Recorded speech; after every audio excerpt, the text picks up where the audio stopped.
And welcome into this July 1st, 2021 edition of the Make the Money and Run podcast. Half a year is over already. We're at July 1st. Coming up on this podcast, we'll tell you who the happiest guy is on July 1st. On top of that, a lot of NBA talk. I know. Phoenix Suns. I know you know. Phoenix Suns eliminate the Clippers last night. The Tampa Bay Lightning look very good goaltending-wise and defensively. And how about that wild 1-2 rain delays in New York, and the Angels of all teams come back on the Yankees. If you haven't heard of Jared Walsh, you can understand why they released Albert Pujols a little bit. But Jared Walsh had a big night last night. The Angels had a big night. Unfortunately, they're postponed today in New York, so no day game there. But here we are for the Make the Money and Run podcast. Vasu Vaddiparty, Charlie O here. Charlie, half a year gone by already in 2021. Where were we last July 1st? We were wearing a mask and going, when are we going to get sports back so we can talk about something other than COVID and where the sports business is going? No doubt about it. We're powered by Stables Media. You can catch us at our new times, Monday at 3 Eastern, Thursday at noon Eastern, and Friday tomorrow at 1 o'clock Eastern. That's 12 o'clock Pacific, 9 a.m. Pacific, and 10 a.m. Pacific.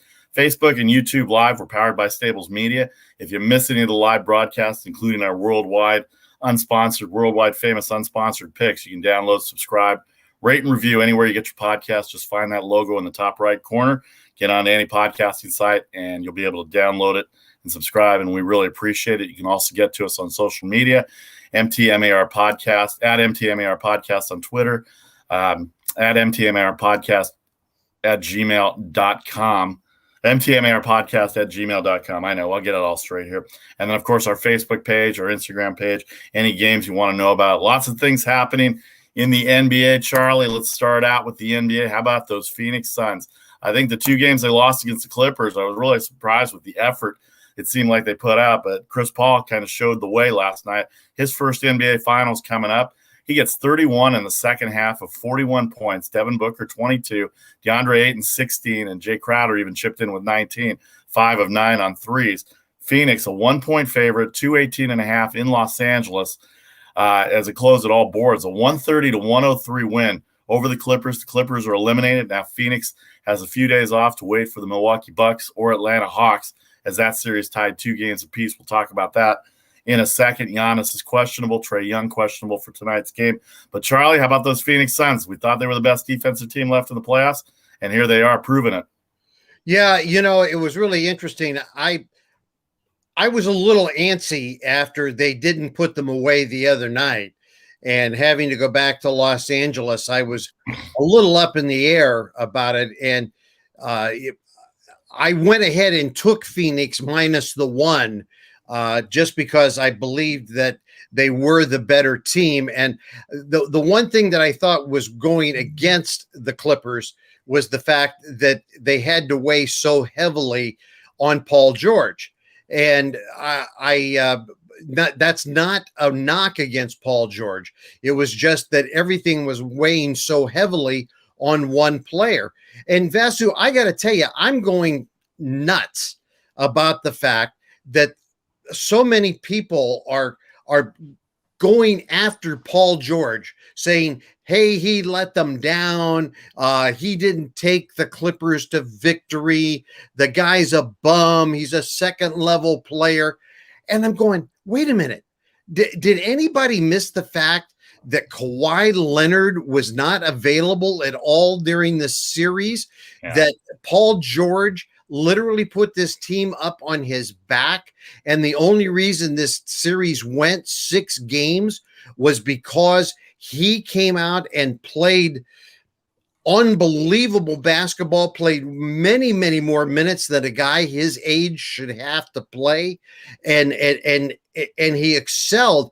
And last night he didn't have a great game, but I think he was just tired. I think he just plain was tired. And it's almost impossible these days in the NBA for a team with just one key star to win. And he was trying to do that for his team. And anybody who's calling him a bum, a second level star, has folks, you don't know basketball. I'm just serious. I'm going to come plain out and tell you, you don't know basketball if that's what you're saying. No doubt, Charlie. I mean, no Kawhi Leonard. I mean, he's the MVP 2 years ago with the Toronto Raptors when they won against the Warriors in 2019, the 2019 finals, the last real finals we had before the bubble last year. But the fact is that Michael Jordan didn't win a championship until 6 or 7 years in the league without a second player. And Paul George, not regarded, I mean, he should be regarded as a top player. He is a top player, but you can't do it all by yourself. I mean, he had 21. He was being double teamed all over the place. And Marcus Morris ended up having 26 points. You can't rely on Marcus Morris. And then Reggie Jackson, who had a hot playoff series, all of a sudden, you're not going to expect that kind of output from Reggie Jackson, a 10-year veteran who's been with 3 different teams already in his career. And the fact that they were undermanned, and really, I mean, I think they got outcoached a little bit too. Monty Williams is a great coach, and he motivated that team. DeAndre Ayton, whatever they did to DeAndre Ayton from the bubble last year to this year, keep doing it because he's a stud, and he was dominating on the inside. Remember, they did not also have Zubac in last night too, so they had their kind of their will of the way in the lane because Marcus Morris is not a rim protector, and they don't have anybody else that was going to be able to rim protect. And of course, you live and die by the 3-pointers, Charlie O, because they take more than half their field goal attempts or 3-point attempts. Give Phoenix credit: 41% from the field, 30% from threes. They limit them to 103 points. It was a close game up until about the early part of the third quarter, and then Phoenix blew them out. So I'll be interested to see what happens with the Clippers and see how Kawhi Leonard reacts to all this because he does have a player option at the end of at the start of free agency. Paul George is there. Reggie Jackson had a good series with them. He got traded midway through the year. I think the Clippers still are on the rise. They're still one of the top teams in the West. But that other team that they share the building with, you think they're not? You think they're unhappy? That you think they're happy they're not there? I got a feeling they're going to make some moves and come back too, and they'll be right back. And don't forget about the Warriors when they get everybody back with this possible trade or the 2, 7, and 14 deals that they have coming up. But that's all down the road with the NBA draft. But the Phoenix Suns are in the NBA Finals for the first time since I want to say 1993 or 92, 93, 94. 93 when they played the Chicago Bulls in the first round mound to rebound. Yeah, with Charles Barkley, Danny Ainge, Paul Westphal was the coach of that team. Paul Westphal, of course, played for the Suns in the 70s. It's their first NBA Finals since then. And, of course, they were in the finals in the mid-70s in that epic series against Boston. For those of you that are old enough to remember that series against the Boston Celtics, it was a great me too. It was a great series. And so this is their chance, and I think they've got a good chance. All right, let's break it down a little bit, Charlie, here in terms of what we've got with Phoenix. Let's break it down from the standpoint of if Milwaukee plays Phoenix, how do you think Phoenix will do against each team? Well, I think right now the key is for both Milwaukee and for Atlanta is health, because we've had this shocking situation that has happened with both Giannis and Trae Young, where we're dealing with what appears to be soft tissue injuries to these guys. And we really don't know right now what that's going to mean coming in. So I think right now the key here is the fact that you've got a healthy team that is coming in with Phoenix, and you have a team that they may be facing in either Milwaukee or Atlanta that doesn't appear to be healthy. So I think just the pure fact that the Suns are coming in with a healthy team gives them an advantage immediately over either one of those other teams.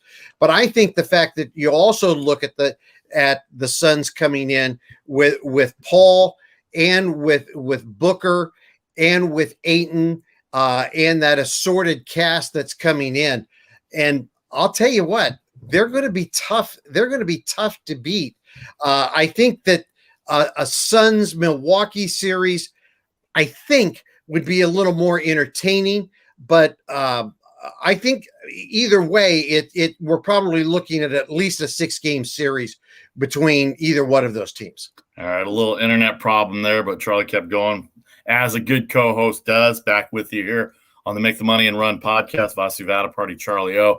All right, let's look at tonight's Game 5 here. Atlanta without Trae Young, and even Giannis got hurt in the middle of the game, but they had all their bullets there. But Atlanta's defense came out and played really well. They dominated from start to finish over Milwaukee. And Giannis's health, Antetokounmpo's health is in question tonight, as is Trae Young. Game 5 back in Milwaukee tonight, 8:30 Eastern on TNT.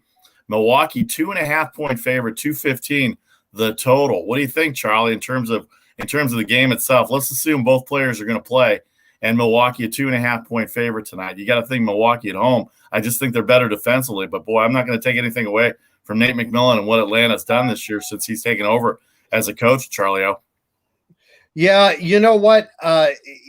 This will be an interesting situation because I think even if both Young and Giannis are able to play, I don't think that either one of them are going to be as big a factor in this game as they would have been if they were healthy. And I think both of them are kind of rushing back with the kind of injuries that they've had. But of course they're going to rush back. It's the playoffs. You're not going to take the time at this point. They want to get back because they know that their teams need them. But I think that this is going to be one of those games where it's going to be, quote unquote, the secondary players that are going to have to make the things happen. It's going to be the Middletons and the Holidays that are going to make things happen. Bogdanovich, who really came out in that last game. And of course, I love Bogey because he used to be with Sacktown, and he's had really not a great playoffs because he's either been ill or not, has been injured, or we don't know exactly what the whole story's been. But he had a good game. But they'll need him to step up big time because they'll need his outside shooting. So I really think at this point, even if both those guys play, it's still going to be about the other guys that's going to make the difference in that game. Well, I think it always is about the other guys. It's a team sport for a reason. I mean, it's Giannis and Trae Young. They're getting all the headlines.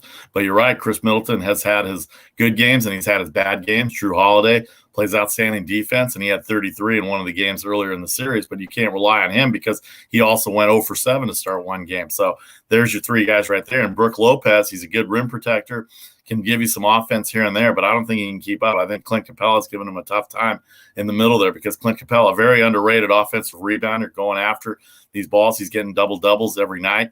And so John Collins, Kevin Huerter, Bogdanovich, Gallinari, you've all got to step up if you want this road victory in Milwaukee tonight. I don't think it's going to happen tonight in Milwaukee. I think it's going to go back to Atlanta 3-2 Milwaukee, but the official unsponsored worldwide famous picks will come up later with the official picks on that. But Milwaukee 2.5, 215. The total has been nowhere near the line, Charlie. So what do you think about the total now from the standpoint of the wagers? You know what? Total wise, well, let me put a caveat on that by saying we thought the unders in all the Phoenix Clippers game were going to go, and all of a sudden Chris Paul gets them to 130 last night, and they go way over the 218. Well, you know what? They smelled victory and last night, and they weren't going to be denied, and I think that's one of the last night, that over under. Okay, so they went over, but that was just almost celebration over. So I don't think that really counts. Although if you had wagers on it, it counted. But I don't think that was indicative of what was going on. But my initial response would be this is probably an under game. That's the. We're seeing, Vasu, what we would expect finally in the playoffs, and that is that defense is starting to take over. When defense starts to take over, you should be seeing under games. So we're starting to see what we would expect to see, and we hadn't been seeing it, and we felt like idiots because we kept talking about it being that way. And finally, we're starting to go, oh, maybe we did sort of know what we were talking about. We kind of did know what we're talking about. That's why we're here on Mondays, Thursdays, and Fridays to Make the Money and Run podcast. Here with you, Charlie O, Vasu Vaddiparty. It's going to be an interesting best of three now for Milwaukee and Atlanta. And I think if I were the Phoenix Suns, I hope this goes 7 and it goes to quadruple overtime in Game 7. So they'll be all ready to go. But Phoenix is not without any injury as well, too. So they're just trying to figure out what Chris Paul's shoulder level is. He looked pretty good last night. Ayton had a bad foot pretty much his whole career coming in. Looks like he's been able to do whatever he can do with that. And of course, Devin Booker trying to play with or without the mask has been a big deal as well too. But the fact is, we're not going to see totals in the 230s like we did during the regular season. It's going to be right where it is. And Phoenix and Atlanta, they could probably score a little bit. Phoenix and Milwaukee could probably score a little bit too. So I got a feeling these over-unders will go up in the NBA Finals. But Phoenix has a great defense. Milwaukee, if they are consistent enough, they can play great defense, and I think they will be able to get through. This is a big moment for Giannis Antetokounmpo and the Milwaukee Bucks to get to the NBA Finals. I don't think a lot of people expected Atlanta to get there, but it would be a great story if they did, and certainly put Trae Young on another level if he were to take that team. And Nate McMillan, who, as our friend Kent Sterling in Indiana says, apparently Indiana thought he couldn't coach. And here he is about 2 victories away from going to the NBA Finals. So it'll be interesting to see as we hit July 1st. We're a little later in the NBA Finals, but as we hit July 1st, it just seems like the Phoenix Suns world right now. We're all living in it. By the way, Atlanta's never been to the finals. The last time they were in the finals, they were not the Atlanta Hawks. They were the St. Louis Hawks. St. Louis Hawks. Bob Pettit back in the 50s and 60s. Exactly. No doubt about it. And that's when they won. Who remembers that? That would be me. Okay. Yeah, that's a little before my time too, but I do remember the St. Louis Spirit from the ABA. And the only reason I remember that is because Bob Costas talks about it every once in a while as his first job. All right, the NBA all set up. Let's hit a little NHL before we go to break. Not much to talk about the NHL.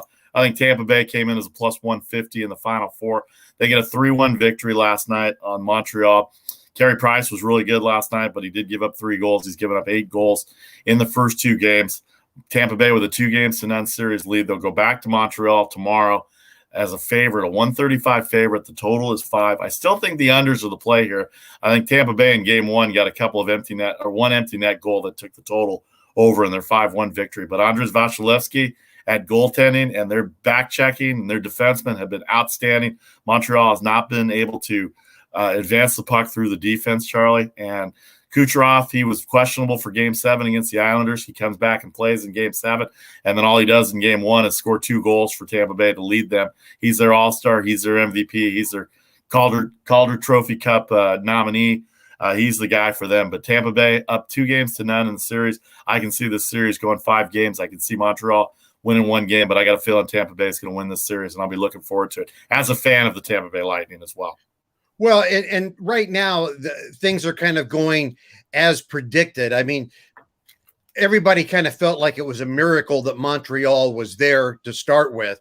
And everybody's happy because the Habs are there, and there's finally a Canadian team in the Stanley Cup, because it was kind of like, oh, they play hockey in Canada? You know, it was there. By the way, a little aside for everybody, everybody kind of thinks that hockey is the national sport of Canada. That is not true. That is not true. The national sport of Canada is curling. Yes. Okay. The number 2 sport in Canada is hockey. So I just want to, there's a little trivia question for you that you can win a free beer with at the bar the next time somebody's really drunk and you want a free beer. But anyway, the Habs are kind of lucky to be in there. It's good for hockey to have a Canadian team back in there, but we know the Lightning are really the superior team. They're doing it very interestingly in the fact that they don't take as many shots on goal, but it's not really about the number of shots on goal. It's about how many shots go in the goal. No doubt about it. They appear to have the superior ability to do that. And I think you're right. We're probably looking, at a 5-game series, because I think Montreal probably will get that pump up of being at home and probably win 1 game. But it certainly isn't going to be a 7-game series. We know that. Well, if you're Montreal and you want to get back in the series and you want to pump everybody up, better to win Game 3. If they win Game 3, we know in sports there are certain things that you can't document, you can't handicap, you can't fact find. And so if they end up getting Game 3 and make this 2-1 series lead, then we may have an interesting Game 4 come Sunday night when they play. All the games will be back on NBC now for the next 5 games, so that'll be good. So everybody can find it, for one thing.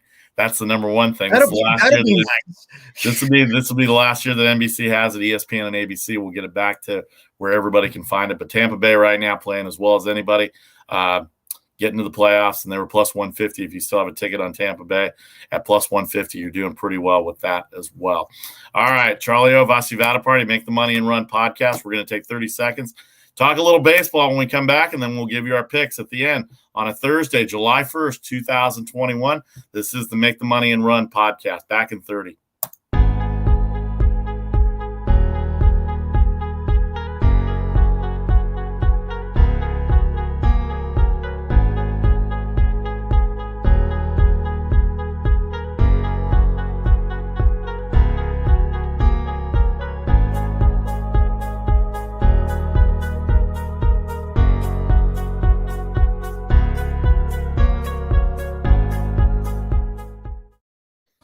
Hello, everybody. Vasu, Vaddiparty, Charlie O, back for part 2 of the Make the Money and Run podcast for July 1st, 2021. Cannot believe half a year is over already, but here we are, half a year over, July 1st, the second half of the calendar year begins today. It'll be very interesting today. I think the NFL training camps will start in a month.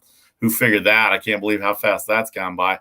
Major League Baseball in full swing. The NBA Finals are halfway decided, and Tampa Bay with a 2-0 lead on Montreal in the Stanley Cup. You can find us every Monday at 3, Thursday at high noon, and Friday at 1 Eastern, Facebook and YouTube Live. Thanks to everybody on Facebook and YouTube Live. Download, subscribe, rate, and review anywhere you get your podcast, Apple, Spotify, iHeart, Google, and SoundCloud, or where you can find us, or anywhere you get your podcast, you find that logo. You can email us, mtmarpodcast@gmail.com. And then you can set yourself up on Twitter at MTMAR Podcast. Of course, we're on social media on Facebook. And Casey's still part of the show. Casey Freelove, still part of the show. So he'll give us his picks every once in a while. And hopefully you all have a safe 4th of July weekend. We will have one more show to say that as well, too. Anyway, all right, let's move on to baseball here last night. How about the LA Angels of Anaheim, the California Angels, the Los Angeles Angels, the Anaheim Angels, the Disney Angels, whatever you want to call them, wild one in Yankee Stadium, as the Angels come back and win with 7 in the 9th against Aroldis Chapman and the New York Yankees. Now, we know the Yankees have deficiencies in terms of being able to hit the ball. They don't hit the ball in clutch situations. They hit for a lot of power. They walk a lot. They strike out a lot. And their starting pitching after Garrett Cole is very suspect. And right now, frankly, Garrett Cole is suspect right now based on the substance issue that's going on in the Major League Baseball as far as checking gloves and checking umpires. Let me ask you this before we get to the notes. We had our first glove be sent to New York last week on Monday. Charlie, on Sunday night, you weren't with me on Monday. Hector Santiago, middle-of-the-road pitcher, pitched with the Angels and the Twins. He had his glove taken away from him when he came out. It was going to be sent to New York. He's appealing his 10-game suspension, as they did find residue on the glove. But right now, there's really no penalty. He's getting paid. And for pitchers, that's really not a big penalty, but he's getting paid. But there is a reputation that he is doing something now, and that's kind of bad for the game in and of itself. But your thoughts on how baseball has handled it so far?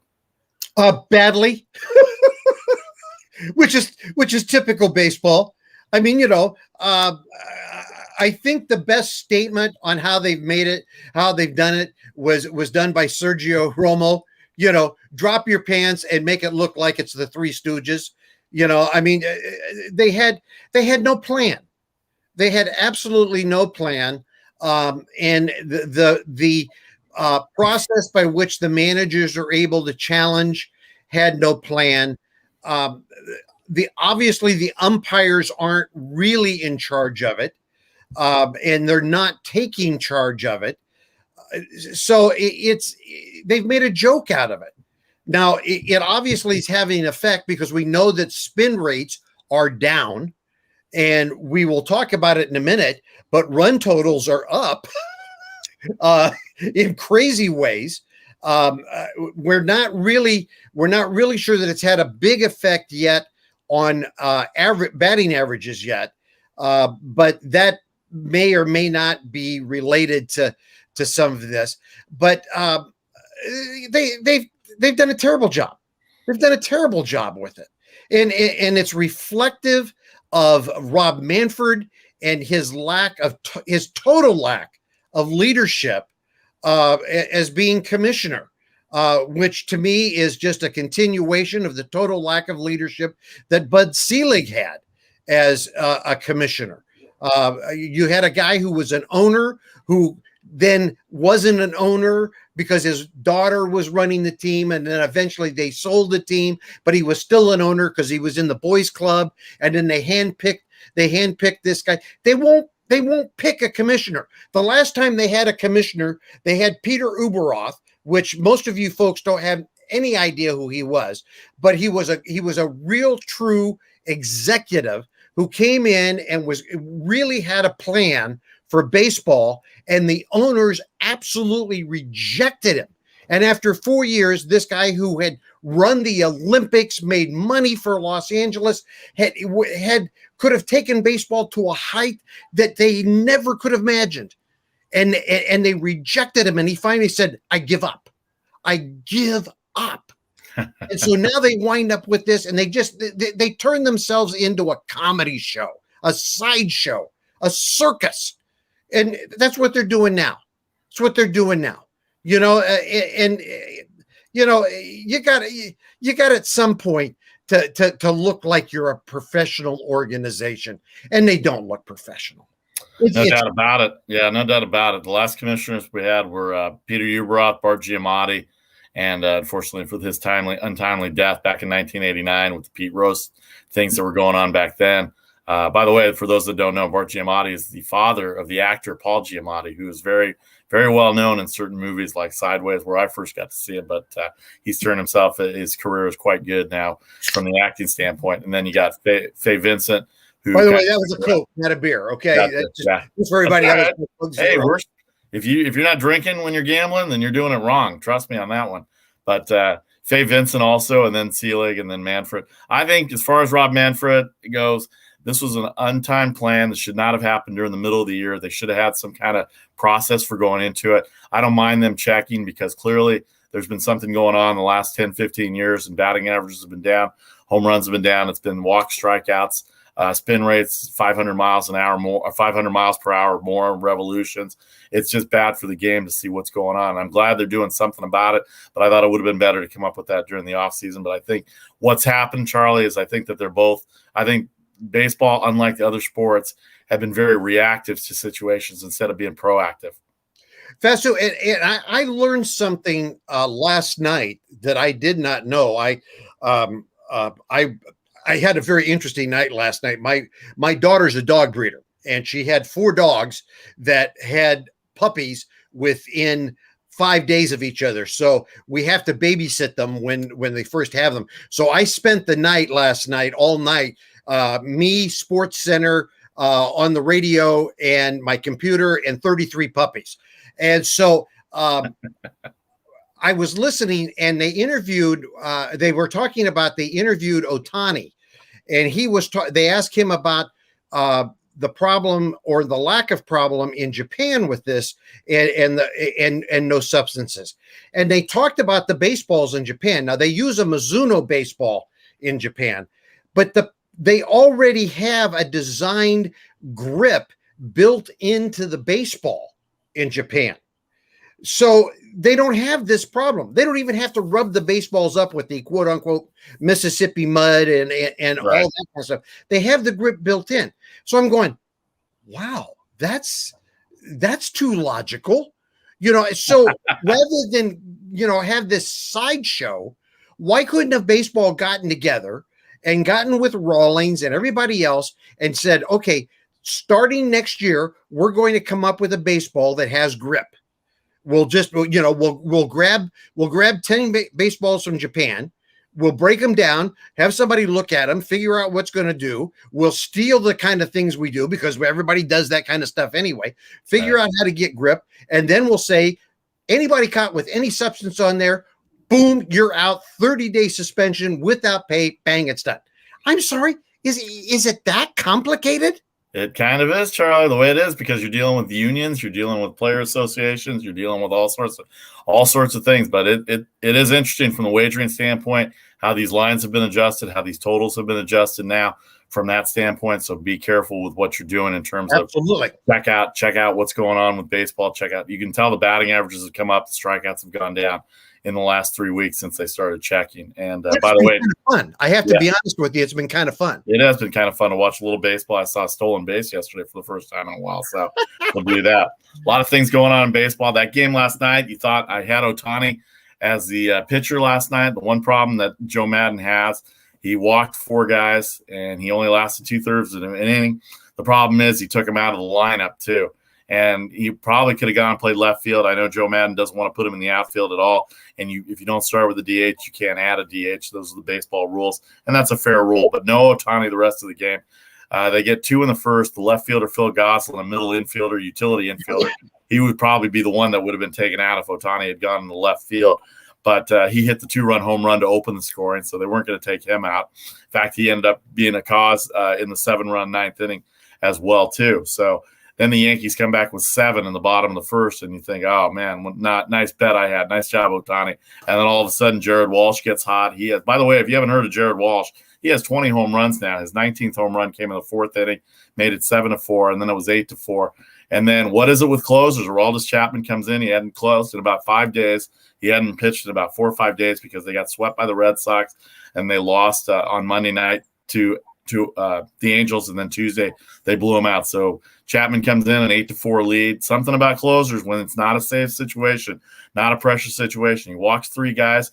Jared Walsh, again, there's that name, a grand slam, lefty versus lefty, and he crushed it. I don't know if you probably saw the highlight, Charlie. He crushed it, tied the game at 8, and then guys you never heard of with the Angels ended up scoring 3 more off that bad bullpen. Chapman's the only thing out there in the bullpen. Yankees are in trouble. They give up 7 in the 9th, 11-4 as the Angels win. They're still in 4th place, though, in the American League West. They're 8.5 back, and the Yankees have lost. They won yesterday, but they're in 4th place as well, 8.5 back of Boston, who leads Tampa Bay right now by 3 games. Red Sox are 6-game winning streak. They have Kansas City in about a half an hour. Tampa Bay as well, 3 games back. Toronto 7.5. They play in a half hour with Hunji and Ryu. And then the Yankees in Baltimore come back. So what do you think about the premise of the closers when it's not a safe situation, Charlie? You know, Vasu, I think your point's very well taken. I think there's something about when they come in and it's not a safe situation.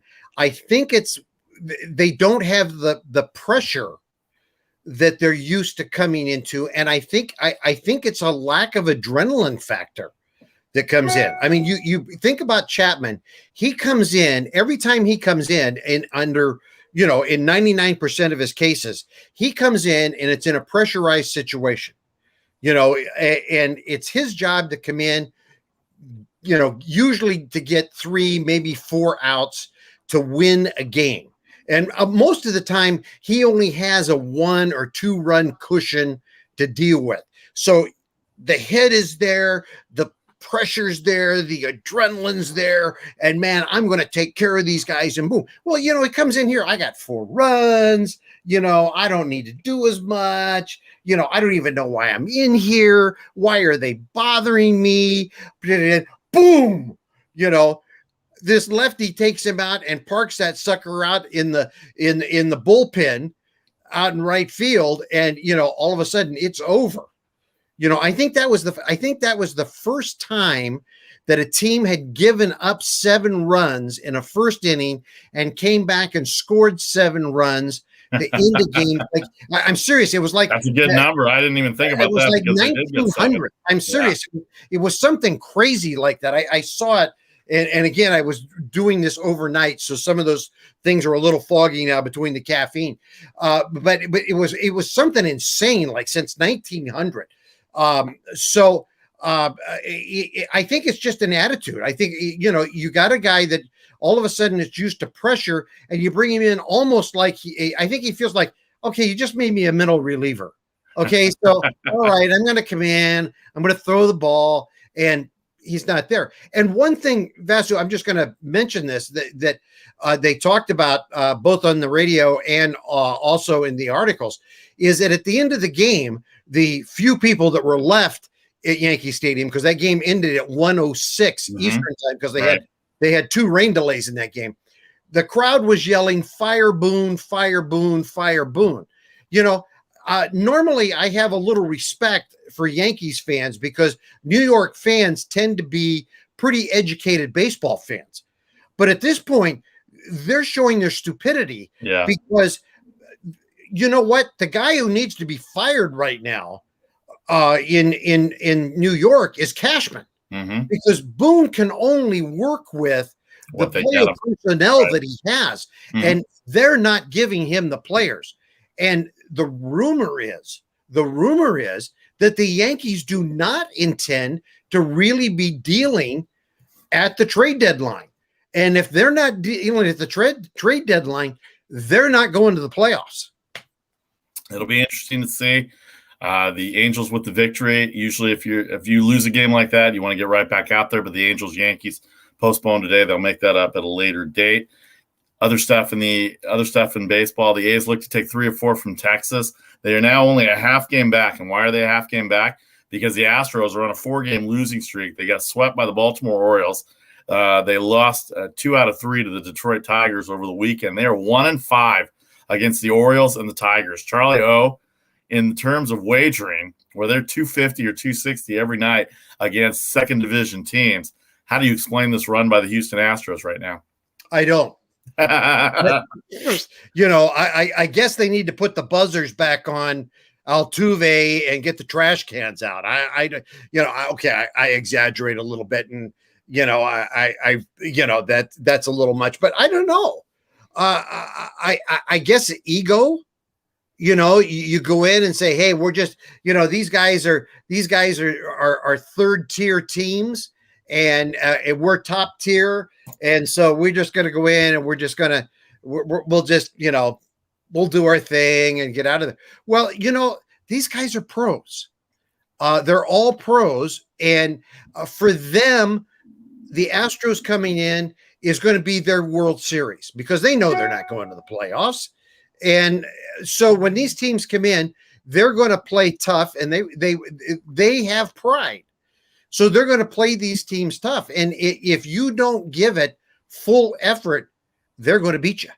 No doubt. And, I think a lot of it, and Vasu, you know this as well as I do, attitude in baseball is everything. Is a lot of it, because if your head's not right, your focus isn't right. And baseball is a lot about focus. It's a lot about focus. And if you're not focused, man, if your head is not right in that game, you're screwed, baby. Well, it'll be interesting. The Detroit Tigers are actually playing better than most people thought. They're in third place in the American League Central. They are ahead of Minnesota and the Kansas City Royals, who started off really well. They're on an 8-game losing streak. They're in last place. But they're 12, 13.5, and 14 back. The races between the White Sox and the Indians in the American League Central. Boston, a 3-game lead over Tampa, 7.5 on Toronto and New York. We said the A's are a half game back now. They're 1 game back in the loss column with the Astros. Seattle 6 back, kind of still in there. And then the Angels, maybe this victory yesterday will get the Angels going. And then Texas, who's looking to trade pieces. By the way, how good, if you're in the National League West and you're San Francisco, Los Angeles, or San Diego, how good would Joey Gallo look in your outfield right now? Because I'm sure he's on the block, and what he's done this year, and that cannon of an arm, he can play left, center, and right, and he's a lot faster than people think he is in terms of playing in Texas. And right now they're going through it. They've got this Garcia, who's been really productive as a rookie, so they're looking to trade some of the veteran pieces. The Giants have lost 3 in a row for the first time all year, but they still have the most wins in baseball. The Dodgers are right behind them, 2 back in the loss column. Chicago's had a tough time. Speaking of giving up runs, Chicago, the Cubs scored 7 in the first, and then Milwaukee comes back with 6 in the second, and they boat race them 15-7, the final score of the Brewers. They increased their lead on the Cubs to 6 games. The St. Louis Cardinals are 8 back. Cincinnati is 8 back. Tough loss for Cincinnati yesterday. They had a 4-0 lead on the Padres after the first inning, and then the game gets rained out after Trent Grisham hits a grand slam. And they called the game after 5 innings. I had Cincinnati last night, so I didn't get the benefit of the other 4 innings. But 7-5 San Diego, the final score in 5 innings. So that's a game that Cincinnati had. They could have had it, and they could have kept up with it. And then the American League East, our National League East, Atlanta puts up 20 on the Mets last night. They're 4.5 back, 6 back in the loss column, the Mets. And your reward is you get Jacob deGrom tonight going in Atlanta against Ian Anderson as we look at the National League games now. Philadelphia, 123 and 7.5 with Eflin and Lopez. Gonsolin, a bullpen game for the Dodgers against the very red-hot Washington Nationals, 16-3 in their last 19 after their 15-run output on Tampa yesterday. Milwaukee with Corbin Burns against Will Crow at Pittsburgh, 235 and 8 flat. Cincinnati with Castillo, Ryan Weathers going for San Diego, 117. And then we mentioned Jacob deGrom going into Atlanta against Ian Anderson, 157. And then the final two games are the St. Louis Cardinals, 119 and 11, Wainwright, Senzatella, and then the Giants coming off their 3-game losing streak and the 2-game sweep against the Dodgers, 137 with Cueto against Merrill Kelly, who's probably been pitching as well as anybody for Arizona. Arizona on a streak of a 4-game losing streak. They've only got 22 wins. Let me tell you what I'm interested in real quick. First of all, from just the standpoint of St. Louis and Colorado, this will be Nolan Arenado's first visit back to Colorado as a member of the St. Louis Cardinals. So you got to think that all the years that he had productively, and he's having a productive year with St. Louis. The batting average might not be there, but he's already got 55 RBIs for the Cardinals this year, and they're on a little bit of a roll right now.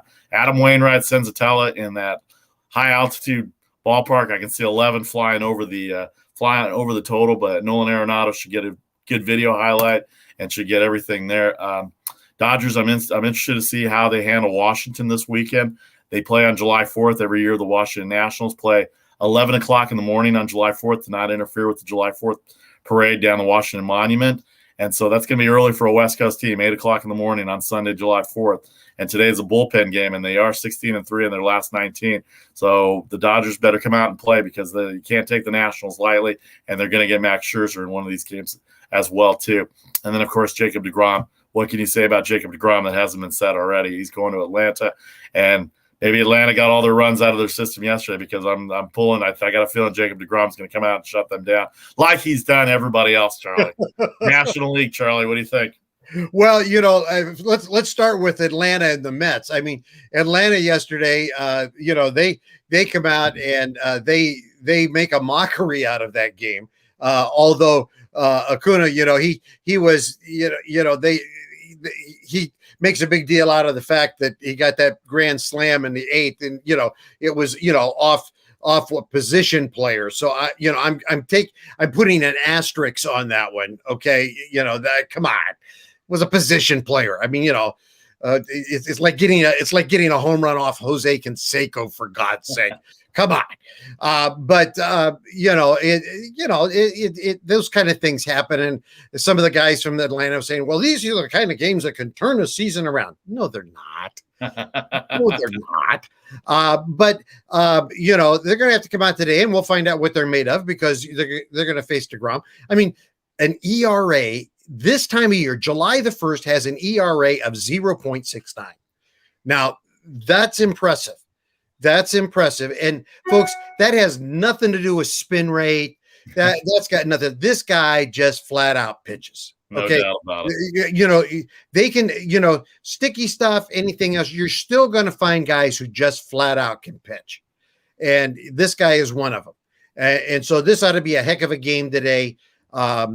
In a day game in Atlanta, going to be hot, going to be humid. 1st of July, lots of beer and lots of baseball, man. That's what it'll all be about. In fact, we ought to call our buddy Lynn Connect. Yeah, we have to. We should be on a jet right now going to Atlanta and sitting down there watching baseball today. It's a fun ballpark. The Chop House there as well, too. All right, last few minutes here. Let's move into the American League here. Toronto, Seattle comes up in 15 minutes. Kikuchi and Ryu. Toronto on a roll right now. They are on they lost yesterday to Seattle in extra innings, but they're 8 of their last 10. They're in 3rd place. They're 7.5 back of Boston, who's got a 6-game winning streak.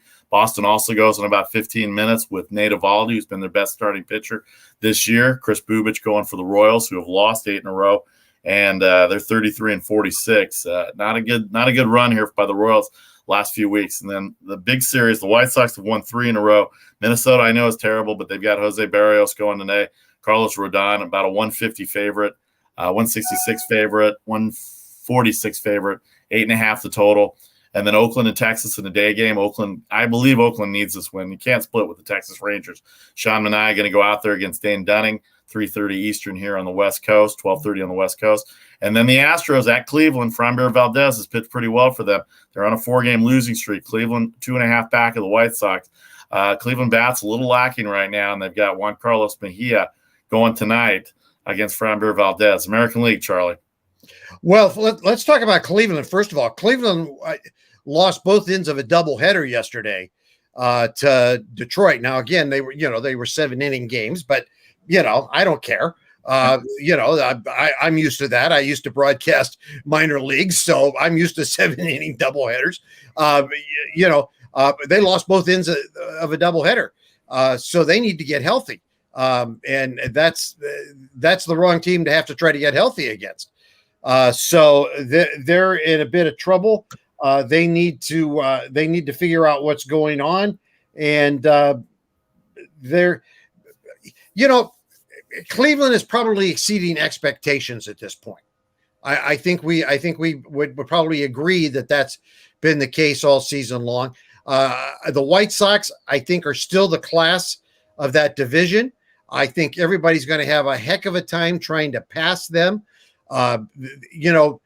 We kind of a couple of times this season have scratched our heads and saying, wow, are the Sox not going to be who we thought they were going to be? And then they turn around and they become more than we thought they were going to be. They're everything we thought they were going to be and more. I know they got off to kind of a rough start with Tony La Russa. And, Tony had a little rust on him. Well, at 76, that's understandable. But they got out the oil can and everything seems to be working well now. He seems back into it. The team seems to be back into it with him, and they're hitting on all cylinders. And so they're going to be there. I mean, if anybody is going to challenge them really, somebody's going to have to make a big run. I mean, Cleveland's going to have to go on one of those situations where they win 14 in a row or something like that. I mean, seriously, I mean, it's going to have to be one of those extraordinary winning streaks to make a challenge out of it. Thanks to everybody on Facebook Live and YouTube Live. Our friend Christine sends out that Miguel Cabrera is at 494 home runs, 6 away from 500. What a great career he's had. Let me ask you this, Charlie, before we get to our last potpourri subject here. Boston, Chicago, Houston, Oakland, Tampa Bay. Who has the best pitching staff, in your opinion? Ooh. Give me the teams again. Boston, Tampa, Chicago, Houston, Oakland. Just right off the top of my head, I'd say Chicago. Yeah, I'd say Chicago from a starting standpoint. I know Hendricks has been good in the bullpen. Tampa Bay, boy, they mix and match with those openers, and they've got a pretty good bullpen going. They're on a little bit of a losing streak right now, but we'll see how it goes. Chicago plus 92 run differential in the Central. Everybody else under zero, negative column on the run differential. All right, last subject here before we hit the worldwide famous unsponsored pick segment. Today is July 1st. You know who the happiest guy is on July 1st every year, Charlie? Bobby Bonilla. Yeah, Bobby Bonilla. We did this last year with our friend Joe Rini, who covers the Mets. But every year at this time, Bobby Bonilla gets a paycheck from the New York Mets until, I think, 2037 for about $1.15 million every year. Why do you say so? Because if you remember the Fred Wilpon and the Wilpon case with the what was the guy's name? What was the guy's name? Bernie Madoff. Bernie Madoff and the scandal that they had. Wilpons were taking a little bit of advantage, so they had to defer. Bobby Bonilla's got the best agent in the world because when he negotiated the terms with the Mets, it was deferred for 25 years after he's played, probably 30 years by that point, when he last put on a glove or put on a uni. And if you've seen Bobby Bonilla, he hasn't done anything but eat. He's about 3 times the size of what Bobby Bonilla was when he came out to San Francisco for a Barry Bonds ceremony. And you can tell that he's living life because every year on July 1st, he cashes a paycheck for $1.15 million as a deferred annuity from the Madoffs as part of the deal with his contract with the Mets. That I'm sure Steve Cohen is very happy to pay out every July 1st. But Bobby Bonilla, the best contract in the world, July 1st. Happy Bobby Bonilla Day to those who observe, especially Bobby Bonilla, Charlie. And Vasu, I learned something again last night babysitting puppies. I mean, you know, when you're babysitting puppies are very bad conversationalists. Okay, so you have to make your own things go on. I discovered last night that Bonilla has a second annuity He has part of it's to the Mets, and I forget who the other team that's involved in it. But there was a second annuity that the base was $500,000, and that annuity runs through 2029, and it also pays on July the 1st. I don't know how much the annual payout is, but in addition to the big check that goes there, there's a secondary check that is pretty sizable that he gets today. So Bobby gets 2 checks today. So if you need a loan, that's it. 1-800-BANIA and ask for Bobby. No doubt. No doubt. Yeah, you know what? I never heard that story. I'm glad you told that, because I get a feeling probably when the Mets were trading him, I want to say they traded him to Baltimore, that Baltimore probably has that second annuity because they had to pick up that. May be who it was. I read it like at 4 this morning. Yeah, I'm going to look that up. We'll have that info for you tomorrow. But anyway, Bobby Bonilla, the happiest guy in the world right now with his $1.6 million every July 1st. Talk about a semi-annual tax break. Here it is right here for Bobby Bonilla.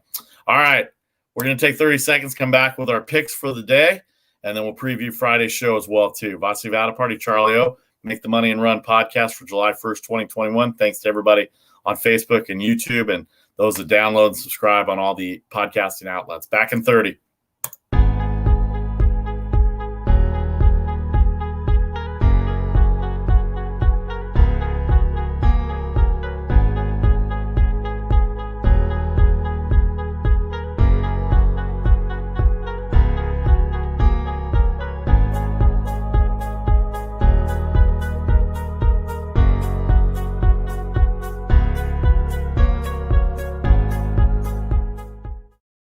Welcome back, the Make the Money and Run podcast. Charlie O. Vasu, Vaddiparty here for Thursday, July 1st, 2021. We'll be back with you tomorrow, 1 Eastern, 10 a.m. Pacific, before all the games start. These are going to be pretty much set times for us now. We want to make sure we get in before all the games, and that's why I want to remind you, the Angels, Yankees were postponed today. Mariners and Blue Jays are going to start at 1:10 Eastern. The Royals and Red Sox in Boston will go at the same time. And then the Twins and White Sox will be at 2 o'clock Eastern, 11 o'clock. Out here west, Twins, White Sox, Barrios and Rodon, pretty good matchup. And Sean Manaea and Dane Dunning in Oakland at 12:30 West Coast time. The A's looking to take 3 out of 4 from Texas and keep pace with Houston. All right, so that's taking care of that business. Let's get on to our worldwide famous, unsponsored pick segment that we have every day. We want to give you our picks for Thursday. Then we'll have tomorrow weekend picks and weekend picks, as well as Friday picks for baseball, hockey, and the NBA as we start the second half of the calendar year of 2021. Charlie O., I'm going to let you go first in our last 7.5 minutes. Okay, Vasu, if you'll note, first of all, there's no NBA pick. Okay, and that doesn't mean that I'm not going to do an NBA pick, but at this point, I'm not going to do it early. And this is my suggestion to our listeners and our viewers. Simply because this is right now a wait and see situation, and this is all based on health. I've got to know if Giannis is playing. I have to know whether Trae Young is playing. I need to know what kind of conditions they're in before I do anything. At this point, I'm not willing to lay any money down on any type of the wager across the board until I know what's going on. And I am willing to sit that game out if I can't get definitive information. Because if those guys aren't going, it's not worth my money. And I just have to tell you that's, we are a wagering show. Our idea is to help you make money. And if those guys aren't going, it becomes too big of a crapshoot to try to make money on. So I say stay away from it if they're not going. Baseball wise, I'm going to jump in on some baseball, and I'm going. I've been playing some over unders, which I hadn't been doing, and I'm going to do that now, which I hadn't been doing. I'm going to take Minnesota and Chicago, and I'm going to take the under 8.5 on that, and that's primarily because of the pitchers involved. You got Barrios and Rodon going, and I think that based on the starting pitching, that will keep the run total down, and that plus the fact that Minnesota's just a horrible hitting. Okay, let's just be honest here, folks. Just between us, they're terrible. So I think that'll keep the run total down there. That's the reason like that. And then I looked at this on some recommendations, and I thought about it for a while. And I'm going to take this. I'm going to take the under on this Dodgers Washington situation, and I'd love to give you a lot of concrete reasoning on this, but the Dodgers have done all right when they've done these bullpen games this year. It's kind of crazy. I don't normally like bullpen games, but the Dodgers have done all right with bullpen games. And I think they're in a pretty good position to do that. I think Corbin is an okay pitcher in that situation, and it's going to be darn hot in Washington today. I mean, it's going to be 87 degrees at first pitch, which means it's going to be humid as all get out, and so everybody's going to be lumbering around. It's just going to be terrible. And I don't know. I just think that, when you get that kind of weather and everything else, it just becomes miserable for everybody to play ball. So I'm going to throw a little money. I'm not putting a bunch of units on it now. You understand that, I'm not betting the farm, but I'm going to take the under on that. All right. My turn now, Charlie, with the under in the Washington LA game and the under in the White Sox Minnesota game. I'm going to go with the over in the Toronto-Seattle game, first of all, because Buffalo gives up a lot of runs to begin with. Kikuchi has been hit a little bit. He's going up against Ryu, who has been their ace, but he's been pretty good in terms of going over 9.5. Boston with Nate Eovaldi has been their best pitcher. He hasn't given up a lot of runs. I know Kansas City struggles on offense, but all the games in the series have gone over. And Chris Bubich, the left-hander for KC, has given up runs. I'm going to take the Red Sox in Kansas City over 10. I'm not going to lay 240 on Boston because you never know when the Royals will come up and bite you. I'm going to go with the White Sox at 146 with Carlos Rodon. They're playing really well. They're on a 3-game winning streak and they've beaten Minnesota pretty handily the last 2 games. And I'm going to take the A's 3 out of 4 against Texas.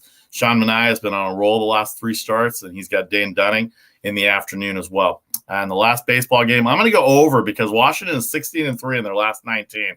Washington 16-3 in their last 19. Nobody hotter right now in baseball. Nobody hotter than Kyle Schwarber right now. So don't be surprised if it's 1-0 Washington after the first inning again tonight, based on the fact that he's got 5 leadoff home runs. And if he's not player of the month for June, then we don't know anything about baseball, according to the writers. And then the last one, Jacob deGrom. The Mets gave up 20 runs last night. I don't know if Atlanta's got that kind of output. Probably had all their runs given up. And Jacob deGrom with a .69 ERA. I'm going to go with the Mets tonight. Laying $1.50 on the road, kind of a little scary on that because Atlanta is a good team and they are trying to chase down the Mets in the National League East. And then the NBA game, I think Milwaukee at home defensively, they play well. And I think 2.5 is pretty low. You don't get Milwaukee that low. And even without Giannis, if he doesn't play, they've got Middleton. He shoots well at home. Holiday plays good defense.